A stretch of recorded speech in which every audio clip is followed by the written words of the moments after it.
ഞാൻ ഇന്നലെ തിരുവനന്തപുരത്ത് നിന്നും ചേർത്തലയിലെ തവണക്കടവിൽ ബസ് ഇറങ്ങി. യാത്രക്കാരെ കാത്ത് ഒരു ബോട്ട് അവിടെ കിടപ്പുണ്ട്. ഞാനും അതിലൊരാളായി മുൻ സീറ്റിൽ പോയിരുന്നു. വൈക്കത്തേക്കാണ് എൻ്റെ യാത്ര. നേർത്ത തണുപ്പുള്ള കായൽക്കാറ്റ് മുഖത്തേക്കടിച്ചപ്പോൾ ഞാൻ ചിലതൊക്കെ ഓർത്തുപോയി. ഞങ്ങൾ നാട്ടുകാർ ഈ കായലിനെ വിളിക്കുന്നത് വൈക്കം കായലെന്നാണ്. ഒരിക്കൽ ഇത് കലിതൊള്ളി വൈക്കം ക്ഷേത്രത്തിൻ്റെ പടിഞ്ഞാറേ നടവരെ ഒഴുകിയെത്തി. അന്ന് അരയറ്റം വെള്ളത്തിൽ നിന്നുകൊണ്ടാണ് വൈക്കം ക്ഷേത്ര നിരത്തുകളിൽ വഴി നടക്കാനുള്ള അവകാശം അവർണ ജനവിഭാഗം നേടിയെടുത്തത്. അതാണ് പ്രസിദ്ധമായ വൈക്കം സത്യാഗ്രഹം. അതിനെക്കുറിച്ച് ഞാൻ മറ്റൊരു ദിവസം പറയാം. ഇന്ന് എൻ്റെ ഡെസ്റ്റിനേഷൻ വൈക്കം എറണാകുളം റോഡിൽ ചെമ്പിനും പൂത്തോട്ടയ്ക്കുമിടയിലുള്ള ഒരു ഫിഷ് ഫാമാണ്. ഞാൻ കാട്ടിക്കുന്നിലെ പനക്കൽ ദേവീക്ഷേത്ര നടയിൽ ബസ് ഇറങ്ങി ഒരു ഓട്ടോ പിടിച്ചു. നടക്കാനുള്ള ദൂരമേ ഉള്ളൂ കേട്ടോ. പടിഞ്ഞാട്ട് കഷ്ടിച്ച് 1/2 കിലോമീറ്റർ. പക്ഷേ വെയിലിന് ചൂട് കൂടി വരുന്നു. നടന്ന് ദേഹം വിയർത്താൽ വ്ളോഗിങ് ആകെ കുളമാകും. ഓട്ടോയെ പറഞ്ഞു വിട്ട് ഞാൻ ടിക്കറ്റ് കൗണ്ടറിലെത്തി. ടിക്കറ്റ് തരുന്ന ദീപക് പറഞ്ഞു, ആ രജിസ്റ്ററിൽ പേരും ഫോൺ നമ്പറും എഴുതിക്കോളൂ. കാര്യം എനിക്ക് മനസ്സിലായി. കായലിൽ ബോട്ടിംഗ് ഒക്കെ ഉള്ളതല്ലേ, ഒരു മുൻകരുതൽ. ഓ ആയിക്കോട്ടെ.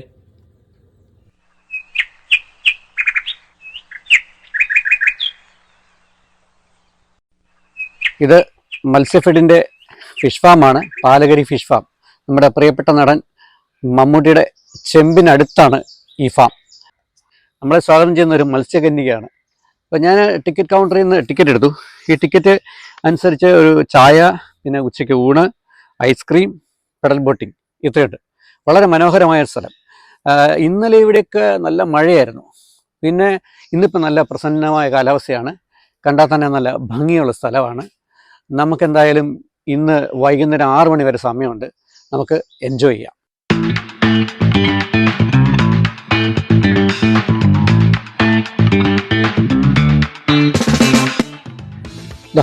ഇവിടെ ഒരു വലിയ വള്ളം കിടപ്പുണ്ട്.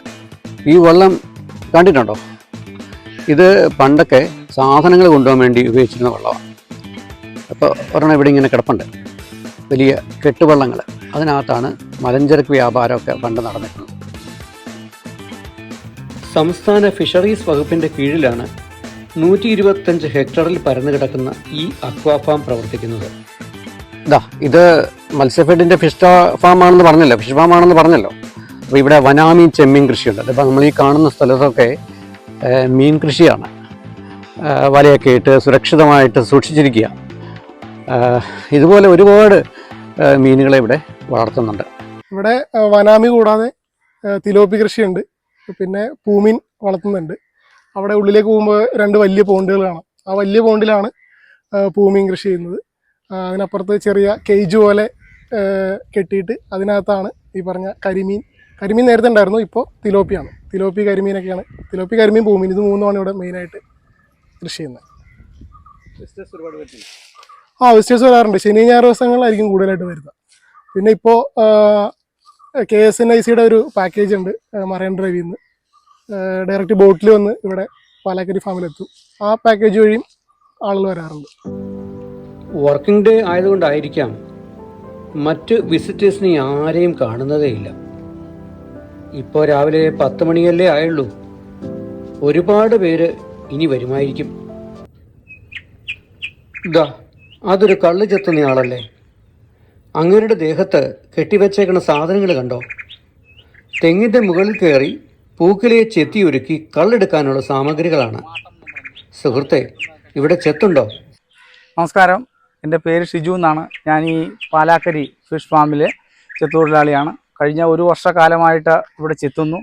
ഇവിടെ ഉൽപ്പാദിപ്പിക്കുന്ന കള്ള് ടൂറിസം മേഖലയ്ക്ക് വളരെ അനുയോജ്യകരമായ രീതിയിൽ പ്രകൃതിദത്തമായി തന്നെ ഉൽപ്പാദിപ്പിച്ച് വിതരണം ചെയ്യുന്നു. ഇത് നമ്മുടെ ഈ ടൂറിസം വകുപ്പ് ഇത് കൂടുതൽ ഡെവലപ്പിലേക്ക് വരുന്നതിന് വേണ്ടിയുള്ള നടപടികൾ സ്വീകരിക്കണമെന്നാണ് എനിക്ക് പറയാനുള്ളത്. തെങ്ങ് ചെത്താൻ വേണ്ടി എളുപ്പത്തിൽ മുകളിലേക്ക് കയറാനുള്ള കെട്ടുകളാണ് ഈ തെങ്ങിൻ്റെ ചുറ്റും കാണുന്നത്.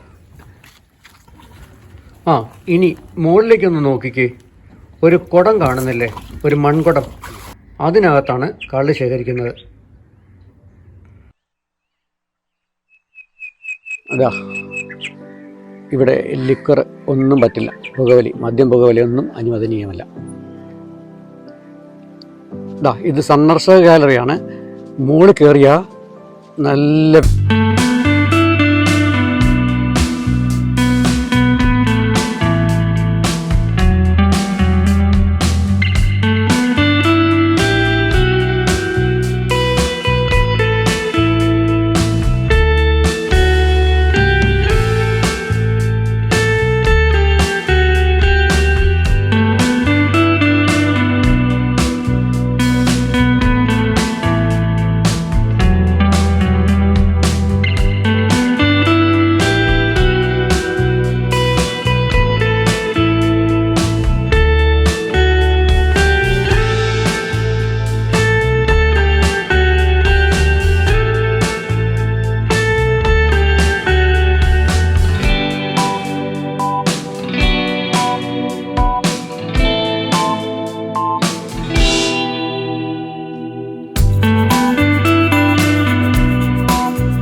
പിടിക്കാൻ പറ്റുള്ളൂ.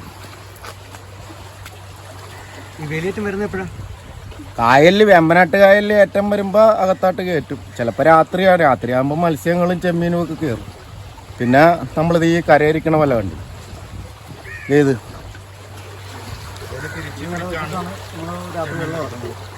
അപ്പോൾ ഈ വല നമ്മളിവിടെ കെട്ടി വെച്ചിട്ടാണ് വെള്ളം ഇറക്കുന്നത്. അപ്പോൾ അതിനകത്ത് നമുക്ക് മീനുകൾ കിട്ടും. ആ മീനുകൾ നമ്മൾ കൂടുതൽ ചെമ്മീനാണ് കിട്ടുന്നത്. അതൊക്കെ നമ്മളിവിടെ സെയിൽ ചെയ്യുകയും ചെയ്യും. ഇവിടെ റെസ്റ്റോറൻറ്റിലേക്ക് എടുക്കും. അങ്ങനെയുള്ള പരിപാടി എടുക്കും.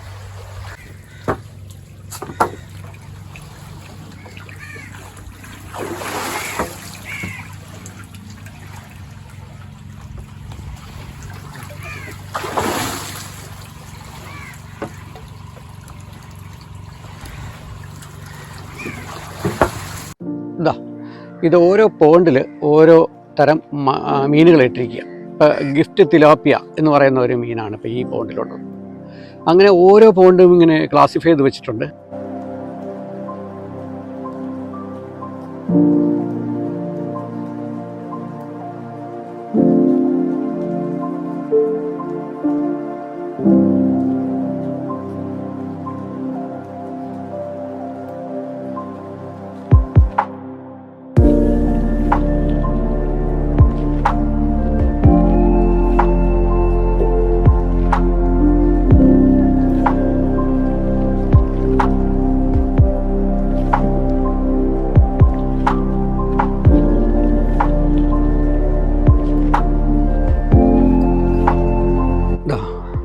ദൂരെ കാണുന്നത് ഒരു അമ്യൂണിറ്റി സെൻ്റർ ആണെന്നാണ് എനിക്ക് തോന്നുന്നത്. അവിടെ ചെന്ന് നോക്കാം നമുക്ക്.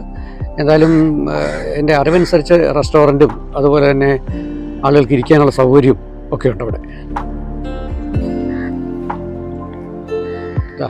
പെഡൽ ബോട്ട് കയറി യാത്ര ചെയ്യാണ് ഓരോ വിസിറ്റേഴ്സ്. വളരെ രസകരമാണ് ഈ യാത്ര. ദൂരെ ഒരു ബോട്ട് പോകുന്നുണ്ടല്ലോ, യാത്രാ ബോട്ടാണ്. സമീപ ദേശങ്ങളിലേക്കൊക്കെ ജനങ്ങൾ ആശ്രയിക്കുന്നത് ബോട്ടിനെയാണ്. ഇവിടെ കുട്ടികളെയൊക്കെ കൊണ്ടുവരാം. കുട്ടികൾക്ക് കാറ്റർപില്ലറിൻ്റെ രൂപത്തിലൊരു സ്ലൈഡ് കണ്ടോ, അവർക്ക് നല്ല രസമായിരിക്കും, ഇൻട്രസ്റ്റിംഗ് ആയിരിക്കും, കാണാനും നല്ല ഭംഗിയുള്ള ഒരു കളിപ്പാട്ടം.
Kerala shipping and inland navigation corporation KSINC arrange ചെയ്ത ഒരു വൺ ഡേ ട്രിപ്പാണിത്. പാലക്കരിയിൽ ഇറങ്ങുന്ന എല്ലാ വിസിറ്റേഴ്സിനെയും കഴുത്തിലിടുന്ന ടാഗ് നൽകി ഫാം അധികൃതർ സ്വീകരിക്കും. മിഷേൽ ബോട്ടിൽ വന്നിറങ്ങിയ 3 പ്രതിഭകളെ ഇതിനിടയ്ക്ക് ഞാൻ പരിചയപ്പെട്ടു. ഞങ്ങൾ കേരള ഷിപ്പിംഗ് ഇല്ല നാവിഗേഷൻ്റെ മിഷേൽ എന്ന് പറയുന്ന ഒരു വെസലിൽ ഇവിടെ പാലാക്കരി ഭാഗത്തേക്ക് ഒരു ട്രിപ്പ് വന്നിട്ടുള്ളതാണ്. അപ്പോൾ ഞങ്ങളുടെ കൂടെ ഒരു ട്രിപ്പിൽ വന്നിട്ടുള്ളത് ഞങ്ങളെ ഗൈഡായിട്ടുള്ള ഒരു സാറുണ്ട്, അഗസ്റ്റിൻ മൂലമുള്ളി എന്നാണ് പേര്. അദ്ദേഹം ഇവിടെ നിൽപ്പുണ്ട്. അദ്ദേഹത്തിന് നമുക്ക് പരിചയപ്പെടാം. അതിനു മുന്നേ അദ്ദേഹത്തിനെ കുറിച്ച് പറയുകയാണെങ്കിൽ ഇദ്ദേഹം 2 സിനിമ എഴുതിയിട്ടുള്ള ആളാണ്. പിന്നെ അതുപോലെ ഏഷ്യാനെറ്റിൻ്റെ സിനിമാല എന്ന പ്രോഗ്രാം ഉണ്ടല്ലോ, അതിൻ്റെ സ്ക്രിപ്റ്റ് റൈറ്റർ, മറിമായം, ഇതിൻ്റെയൊക്കെ ഫസ്റ്റ് എപ്പിസോഡുകളൊക്കെ എഴുതിയിട്ടുള്ള ആൾ ഇദ്ദേഹമാണ്. അഗസ്റ്റിൻ മൂലമുള്ളി എന്നാണ് ഇദ്ദേഹത്തിൻ്റെ പേര്. അപ്പോൾ ഞാനും അഭിലാഷ്, എൻ്റെ പേര് ഷിബുകാലത്ത് ഗുരുവായൂർ, ഇത് അഭിലാഷ് കൊടുങ്ങല്ലൂർ. ഞങ്ങൾ 2 സിംഗേഴ്സ്. ഇദ്ദേഹം ഇതിലെ ഗൈഡാണ്. നമ്മൾ രാവിലെ 10 മണിക്ക് KNSINCയുടെ യാത്രയാണ്. ഒരു 999 തുടങ്ങുന്ന ഏറ്റവും സിമ്പിളായിട്ടുള്ള ഒരു യാത്രയാണ്. രാവിലെ 10 മണിക്ക് അവിടെ നിന്ന് പുറപ്പെട്ടിട്ടുണ്ടെങ്കിൽ നമ്മളൊരു 12:15 ആകുമ്പോൾ ഈ സമയത്ത് നമ്മളിവിടെ എത്തി നേരെ ചെന്ന് നമുക്ക് ഫുഡ് കഴിക്കാം. ഫുഡ് കഴിക്കുന്ന ഒരു പ്രത്യേകത പാലാക്കരി എന്ന് പറയുന്ന സ്ഥലമാണ്. വൈക്കത്തിനടുത്തുള്ള ചെമ്പ് എന്ന് പറയുന്ന സ്ഥലമാണ് പാലാക്കരി എന്ന് പറയുന്ന സ്ഥലം. ഇവിടെ നമ്മളൊരു 12:10 ആകുമ്പോഴേ നേരെ ചെന്ന് ഫുഡ് കഴിക്കാം. ഫുഡിൻ്റെ ഒരു പ്രത്യേകത എന്ന് വെച്ചാൽ ഇവിടെ ഫിഷ് ക്ലബ്ബാണ്. 125 ഏക്കറുള്ള ഗവൺമെൻറ്റിൻ്റെ ഫിഷ് ഫാമാണ്, അക്വ ഫാമാണ് ഈ കാണുന്നത്.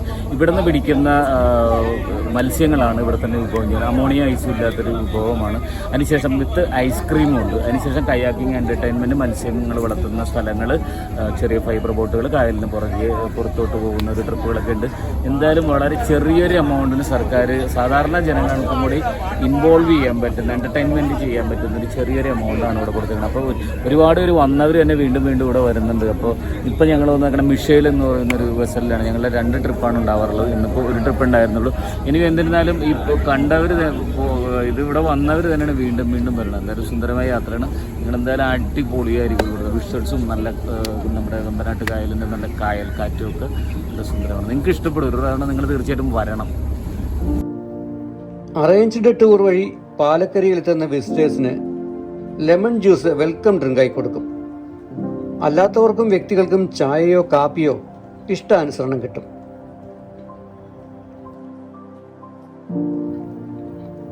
സമയം ഉച്ചയോടടുത്തപ്പോൾ ഞാൻ ഇവിടുത്തെ റെസ്റ്റോറൻറ്റിലേക്ക് നടന്നു.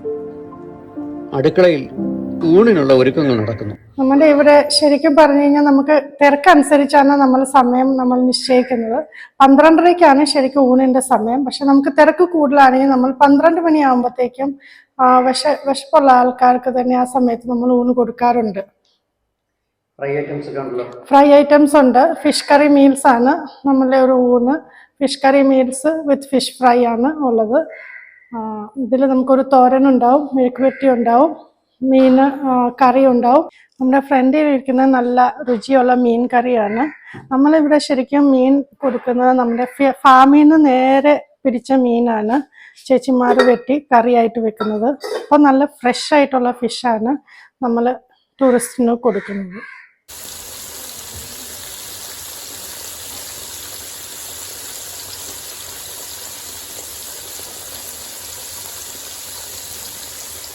ഇവിടെ ഈ കായൽ സഞ്ചാരത്തിന് രസകരമായ ഐറ്റംസ് ആണ് ഇവിടെ കിടക്കുന്നത്. ഇതിലിപ്പോൾ 2 പേർക്ക് പോകാം, ഇതിൽ 6 പേർക്ക് പോകാം, അതിൽ ഒരു 5 പേർക്ക് പോകാം. കുട്ടികളുണ്ടെങ്കിൽ അവർക്ക് കൂടെ പോകാം. ഞാൻ ഈ കൊട്ടവഞ്ചിയിൽ നിന്ന് കയറട്ടെ, ഇന്ന് പിടിച്ചോണേ. ഓ കുഴപ്പമില്ല.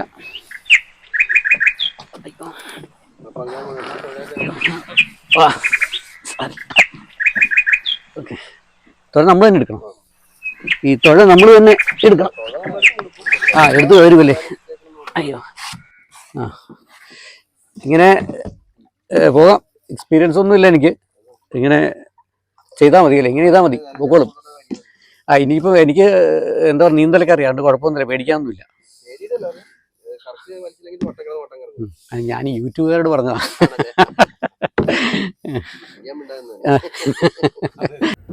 ലഞ്ച് റെഡിയായി എന്നറിയിച്ചു. എല്ലാവർക്കും വിജയമ്മയും അനീഷയും അടങ്ങുന്ന ക്യാൻറ്റീൻ സ്റ്റാഫ് ഊണ് വിളമ്പി വെച്ചിരിക്കുന്നു. എത്ര വിഭവങ്ങൾ അല്ലേ!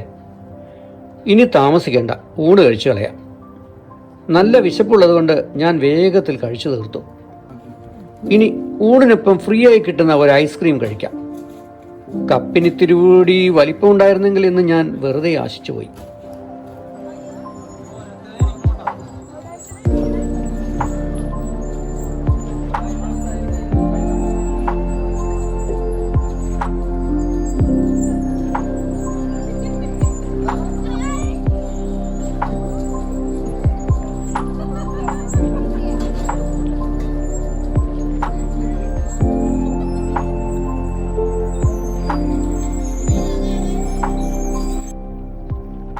കായലിലെ ബോട്ടിങ്ങിന് ആവശ്യമായ ജാക്കറ്റുകൾക്കിടയിൽ മീൻ പിടിക്കാനുള്ള ചൂണ്ടകൾ നിരത്തി വെച്ചിരിക്കുന്നു.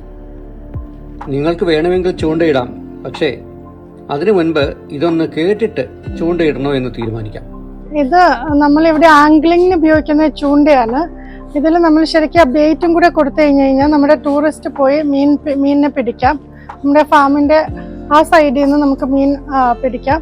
ഈ കിട്ടുന്ന മീൻ ചെറുതാണെങ്കിൽ ടൂറിസ്റ്റിന് കൊണ്ടുപോകാം, വലുതാണെങ്കിൽ അവരിവിടെ ഫാമിൽ കൊടുത്തിട്ട് അതിൻ്റെതായ വില കൊടുത്തു കഴിഞ്ഞാൽ അവർക്ക് ആ മീനിനെ കൊണ്ടുപോകാം. കൊള്ളാമല്ലേ? ഞാനൊന്ന് ശ്രമിച്ചു നോക്കി, പക്ഷെ ഒരു മീനും എൻ്റെ ചൂണ്ടയെ കൊത്തിയില്ല. എൻ്റെ പിന്നിൽ കാണുന്നത് കേജസ് ആണ്. നമുക്കിവിടെ കേജ് കൾച്ചർ ഉണ്ട്. അതായത് നമ്മൾ തിലോപ്പിയും കരിമീനും നമ്മൾ കേജസിനകത്ത് ഇട്ട് വളർത്തുന്നുണ്ട്. നമുക്ക് ഗിഫ്റ്റ് തിലോപ്പിയ നമ്മൾ RGC MPDA എന്നാണ് എടുക്കുന്നത്, ഇതിൻ്റെ കുഞ്ഞുങ്ങൾ. എന്നിട്ട് നമ്മൾ ഫീഡ് കൊടുത്ത് റെയർ ചെയ്ത് വലുതാക്കുകയാണ് സാധാരണ ചെയ്യുന്നത്. ഒരു മോഡറേറ്റ് സൈസ് ആകുമ്പോഴത്തേക്കും നമ്മളിത് പൊരിച്ചാണ് നമ്മൾ റെസ്റ്റോറൻറ്റിലേക്ക് കൊടുക്കുന്നത്. അപ്പം ഈ ഫിഷാണ് സാധാരണ ഫ്രൈ ചെയ്ത് കൊടുക്കാറുള്ളത്. കരിമീനും അതുപോലെ തന്നെ സ്പെഷ്യൽ ചോദിക്കുന്നവർക്ക് ഈ കരിമീൻ, നമ്മൾ കേജസ് വളർത്തുന്ന കരിമീൻ തന്നെയാണ് നമ്മൾ ടൂറിസ്റ്റിന് കൊടുക്കാറുള്ളത്. പിന്നെ നമുക്കത് കൂടാതെ നമ്മൾ ചെമ്മീൻ റോസ്റ്റ്, കക്കയിറച്ചി, അങ്ങനത്തെ സ്പെഷ്യൽ ഐറ്റംസ് വേറെ നമ്മൾ കൊടുക്കാറുണ്ട്. കൂടുതൽ ഫിഷുകളെല്ലാം നമ്മൾ ഫ്രഷ് ആയിട്ട് നമ്മൾ ഫാമിൽ നിന്ന് തന്നെ പിടിക്കുന്ന ഫിഷാണ് കൊടുക്കാറുള്ളത്. ഇവിടെ ഒരു ചെറിയ കെട്ടുവെള്ളം ഉണ്ടാക്കി വെച്ചിട്ടുണ്ട്. ഇപ്പോൾ പൂട്ടിയിട്ടേക്കുക, എപ്പോഴാണ് ഇത് എടുക്കുന്നതെന്ന് അറിയാൻ പറ്റില്ല. കായൽ സൗന്ദര്യം ആസ്വദിച്ചുകൊണ്ട് നമുക്ക് ആഹാരം കഴിക്കാം. ഡൈനിങ്ങിനുള്ള ഒരു മേക്ക് ഷിഫ്റ്റ് റെസ്റ്റോറൻറ്റ് പോലെ നേരെ ഇങ്ങോട്ട് കയറാം. അതുപോലെ തന്നെ ചുറ്റും നല്ല വ്യൂ ആണല്ലോ. ഇത്രയും പേർക്ക് ഇരുന്ന് ആഹാരം കഴിക്കാം. ഇതിന് ചുറ്റുമുള്ള വിഷ്വലാണ് ഞാൻ കാണിക്കുന്നത്.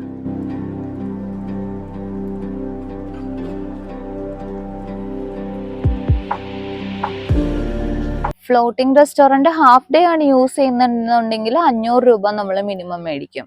അതേപോലെ പല ഇതിനും മിനിമം ചാർജ് ഉണ്ട് കേട്ടോ. ഇപ്പൊ കൊട്ടവഞ്ചിക്ക് ആണെന്നുണ്ടെങ്കിൽ മിനിമം 100 രൂപ എന്നൊക്കെ ഉണ്ട്.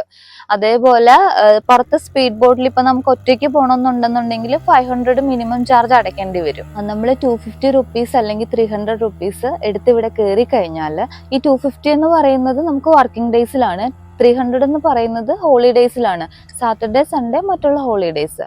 അപ്പൊ അത് എടുത്ത് ഇവിടെ കയറി കഴിഞ്ഞാൽ നമുക്ക് അതിൽ ഇൻക്ലൂഡഡ് ആയിട്ടുള്ള കാര്യങ്ങൾ എന്ന് പറയുന്നത് വരുമ്പം തന്നെ ഒരു സിംഗിൾ ടീ ഉണ്ട്, ടീ അല്ലെങ്കിൽ കോഫി, പിന്നെ ഉച്ചയ്ക്കുള്ള ലഞ്ച് അതിൽ ഇൻക്ലൂഡഡ് ആണ്. പിന്നെ ആക്ടിവിറ്റീസിൽ നമ്മൾ ഇൻക്ലൂഡ് ചെയ്തിരിക്കുന്നത്, പാസിൽ ഇൻക്ലൂഡ് ചെയ്തിരിക്കുന്നത് പെഡൽ ബോട്ടിങ്, റോയിങ് ബോട്ട്, ആംഗ്ലിങ്, ഇത്രയും കാര്യങ്ങൾ ഇൻക്ലൂഡഡ് ആണ്. പിന്നെ നമുക്കിവിടെ കയാക്ക്, കൊട്ടവഞ്ചി, അങ്ങനെ വേറെ കുറെ ആക്ടിവിറ്റീസ് ഒക്കെ ഉണ്ട്. അത് എക്സ്ട്രാ പേയ്മെന്റ് നമ്മൾ മേടിക്കുന്നുണ്ട്, ചെറിയ ചെറിയ പേയ്മെന്റ്. അത് കൊട്ടവഞ്ചി യൂസ് ചെയ്യണമെങ്കിൽ ഒരാൾക്ക് 50 രൂപ, കയാക്ക് ആണെന്നുണ്ടെങ്കിൽ സിംഗിൾ കയാക്കിന് ഒരാൾക്ക് 25 രൂപ, അതേപോലെ ഡബിൾ കയാക്ക് ആണെന്നുണ്ടെങ്കിൽ 50 രൂപ, അങ്ങനെയൊക്കെ മേടിക്കുന്നുണ്ട്. പിന്നെ നമുക്ക് എൻട്രൻസിന്റെ അവിടുന്ന് കുറച്ച് ദൂരം ഇങ്ങോട്ട് നടന്നു വരാനുണ്ട്. അപ്പോൾ അത് നടക്കാൻ ബുദ്ധിമുട്ടുള്ളവർക്കാണെങ്കിൽ ഇവിടെ ഫെറി സർവീസ് ഉണ്ട്. അത് പെർ ഹെഡ് 25 റുപ്പീസ് ആണ്. പിന്നെ അതിനൊരു മിനിമം ചാർജ് നമ്മൾ വെച്ചിട്ടുണ്ട് കേട്ടോ, 100 രൂപ എന്ന് പറഞ്ഞിട്ട്. ഇപ്പോൾ ഒരാൾക്ക് ഒറ്റയ്ക്ക് വരാനാണെന്നുണ്ടെങ്കിൽ 100 രൂപ നമ്മൾ അടയ്ക്കേണ്ടി വരും വൺ സൈഡ് വരുന്നതിന്. പിന്നെ നമുക്ക് കായൽ സഞ്ചാരത്തിന് സ്പീഡ് ബോട്ട് ഉണ്ട്, അതിൽ 8 പേർക്ക് വരെ പോകാം. അതിന് പെർ ഹെഡ് 150 റുപ്പീസ് ആണ്. പിന്നെ ഇവിടെ ചെറിയ ചെറിയ മീറ്റിങ്ങുകൾക്കൊക്കെ വേണ്ടിയിട്ട് നമ്മൾ ഹോളൊക്കെ റെന്റിന് കൊടുക്കുന്നുണ്ട്. ഇപ്പൊ റീയൂണിയനുകൾ അല്ലാണ്ട് ചെറിയ ചെറിയ ഫംഗ്ഷൻ, അതിനൊക്കെ ആ ഹോളൊക്കെ യൂസ് ചെയ്യാം. അത് ടിക്കറ്റ് കൗണ്ടറിന്റെ അടുത്തൊരു ഹോളുണ്ട്, അതിൽ 70 പേർക്ക് വരെ ഇരിക്കാൻ പറ്റുന്ന ഹോളാണ്. അതിന് 500 ആണ് ഫുൾ ഡേ റെന്റ് നമ്മൾ മേടിക്കുന്നത്. അതേപോലെ വർക്കിംഗ് ഡേയ്സിലാണെന്നുണ്ടെങ്കിൽ നമ്മൾ റെസ്റ്റോറന്റിന്റെ തൊട്ടടുത്തുള്ള ഒരു ഹോള് കൊടുക്കും, അതിന് 250 റുപ്പീസ് ആണ്. അത് തിരക്കുള്ള ദിവസങ്ങളിൽ നമ്മളത് കൊടുക്കാറില്ല, കാരണം തിരക്ക് കൂടുതലുള്ള ദിവസങ്ങളിൽ ഇവിടെ ആൾക്കാർ റെസ്റ്റ് ചെയ്യാനൊക്കെ യൂസ് ചെയ്യുന്നു, അതുകൊണ്ട് അത് കൊടുക്കാറില്ല.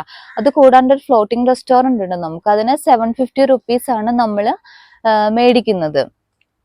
അതില് 30 പേർക്ക് വരെ ഇരിക്കാൻ പറ്റും. 30 പേരാണ് അതിന്റെ കപ്പാസിറ്റി എന്ന് പറയുന്നത്. നമ്പർ ഓഫ് ടൂറിസ്റ്റ് കൂടുതലാണെങ്കിൽ നമ്മൾ ഇവിടെ ഒരു വലിയ ബോട്ട് പോലെ ഒരു വെസലുണ്ട്. അതിനകത്ത് നമുക്ക് ആളെ കൂടുതൽ അപ്പുറത്തെ സൈഡിലേക്ക് എത്തിക്കണമെങ്കിൽ ചിലപ്പോൾ ഓരോ മീറ്റിങ്സ് വരുമ്പം നമ്മൾ ആ ബോട്ട് ഉപയോഗിക്കാറുണ്ട്. പിന്നെ നമുക്ക് സ്പെഷ്യലായിട്ട് ഇവിടെ ഒരു പാക്കേജ് ഉള്ളത്, കേരള സ്റ്റേറ്റ് ഇൻലാൻഡ് നാവിഗേഷൻ കോർപ്പറേഷനായിട്ട് ഒരു പാക്കേജ് ഉണ്ട്. അത് അവരവിടെ നിന്ന് ബുക്ക് ചെയ്യുന്ന എറണാകുളത്തു നിന്നുള്ള ടൂറിസ്റ്റിനാണ്, പല സ്ഥലങ്ങളിലുള്ള ടൂറിസ്റ്റ് എറണാകുളത്ത് വന്ന് അവരെ ഇങ്ങോട്ട് കൊണ്ടുവരുവാണ്. അവരുടെ പാക്കേജിൻ്റെ റേറ്റ് 999 ആണ്. പക്ഷെ നമ്മുടെ ഇവിടുത്തെ ചാർജ് എന്ന് പറഞ്ഞാൽ 310 റുപ്പീസാണ്. 300 റുപ്പീസ് നമ്മുടെ നോർമൽ ചാർജ് പ്ലസ് 10 റുപ്പീസ് എന്നാന്ന് വെച്ച് കഴിഞ്ഞാൽ അവർക്ക് ഇങ്ങനെ നമ്മൾ എന്തെങ്കിലും സ്നാക്സ് കൊടുത്തു വിടും ബോട്ടിൽ പോകാൻ നേരത്ത് ഒരു 3 മണിയാകുമ്പോഴത്തേക്കും. അപ്പോൾ അവരിവിടെ ഒരു 11:45 എത്തും. ഇവിടെ വന്ന് കഴിയുമ്പോഴത്തേക്കും തന്നെ ചിലർ ഫസ്റ്റ് ഫുഡ് തന്നെ കഴിക്കും, ചിലർ പാർക്കിൻ്റെ ഇക്വിപ്മെൻറ്റ്സ് ഒക്കെ, അവിടെ ഇക്വിപ്മെൻറ്റ്സ് ഉണ്ട്, പിള്ളേരായിട്ട് അവിടെ പോയി കുറേ നേരം പാർക്കിൽ സ്പെൻഡ് ചെയ്യും. പിന്നെ ആംഗ്ലിംഗ് ഉണ്ട്, റോയിങ് ബോട്ട്, പെഡൽ ബോട്ട്, കൊട്ടവഞ്ചി, കയാക്ക്, ഇതൊക്കെ അവർക്ക് ഈ പാക്കേജിൽ ഫ്രീ ഉള്ളതാണ് KSINCയുടെ ട്രിപ്പിലുള്ളവർ. ഇവിടെ പാലക്കരി ഫിഷ് ഫാമിൽ നമുക്ക് 14 വർക്കേഴ്സ് ഉണ്ട്. 14 വർക്കേഴ്സ് നമ്മൾ ഡിഫറെൻറ്റ് ടൈപ്സ് ഓഫ് ഡ്യൂട്ടീസ് ആണ് കൊടുത്തേക്കുന്നത്. ഇപ്പോൾ ടൂറിസ്റ്റിനെ അറ്റൻഡ് ചെയ്യാനായിട്ട് ആളനുസരിച്ച് നമുക്കിപ്പോൾ 4-5 പേര് നമ്മൾ അങ്ങോട്ട് ഡെപ്യൂട്ട് ചെയ്യും. അതിൽ കുറേ പേര് എന്ന് വെച്ച് കഴിഞ്ഞാൽ pedal boat, rowing boat licence ഉള്ള 3-4 പേരുണ്ട്. അവരാണ് ഈ ടൂറിസ്റ്റിനെ ആ പെഡൽ ബോട്ടും റോയിങ് ബോട്ടും പിന്നെ സ്പീഡ് ബോട്ടിൽ നോക്കുന്നതും കെയർ ചെയ്യുന്നതും.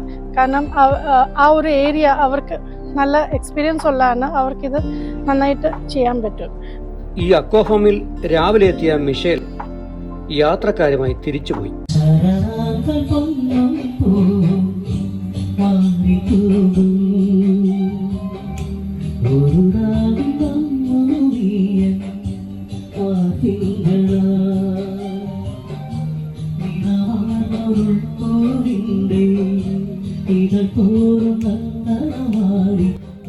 അഭിലാഷിന്റെ പാട്ട് എനിക്ക് ഉറക്കെ കേൾക്കാമായിരുന്നു. ഇതുവരെ ഉണ്ടായിരുന്ന തിരക്കും ബഹളവും തീർന്നപ്പോൾ ആകെ ഒരു ശൂന്യത. ഞാനും ഫാമിൽ നിന്ന് മടങ്ങാൻ തീരുമാനിച്ചു. ഇതുവരെ സ്പീഡ് ബോട്ടിലൊന്നും കയറാൻ ഒത്തില്ലല്ലോ. എനിക്ക് സ്പീഡ് ബോട്ടിൽ കയറണമെന്ന് ഒരാഗ്രഹം. ഇത്രയും പരന്ന വിശാലമായ ഈ കായൽപ്പരപ്പ് കണ്ടിട്ട് ഒന്ന് ഉല്ലസിക്കാതെ തിരിച്ചു പോകുന്നത് എങ്ങനെ? വന്ന വഴി നടന്നു പോകാതെ പാർക്കിംഗ് ഗ്രൗണ്ടിലേക്ക് സ്പീഡ് ബോട്ടിൽ മടങ്ങാം എന്ന് കരുതി. നടക്കാൻ ബുദ്ധിമുട്ടുള്ളവർക്ക് പ്രത്യേകം ഫീസ് കൊടുത്താൽ ഈ സൗകര്യം പ്രയോജനപ്പെടുത്താവുന്നതാണ്. ഹായ്, എത്ര രസകരം, എത്ര സുഖകരം! ഇങ്ങനെയൊരു മലയാള ചലച്ചിത്ര ഗാനം എനിക്ക് ഓർമ്മ വരും.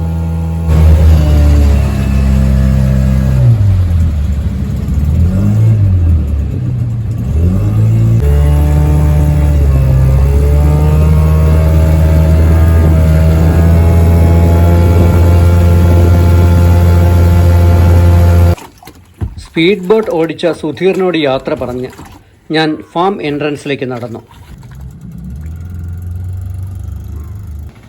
വളരെ ക്ഷീണമുണ്ട്. ദീപക് ഒരു ഓട്ടോ വിളിച്ചു തന്നത് എനിക്ക് വലിയ സഹായമായി. തൽക്കാലം ഞാൻ ബൈ പറയട്ടെ. ഇനി നിങ്ങൾ ഇങ്ങോട്ടേക്കുള്ള യാത്ര വൈകിക്കേണ്ട. അതിനു മുൻപ് എൻ്റെ ബ്ലോഗ് ലോകം VLOGLOKAM യൂട്യൂബ് ചാനൽ സബ്സ്ക്രൈബ് ചെയ്യണേ, മറക്കല്ലേ.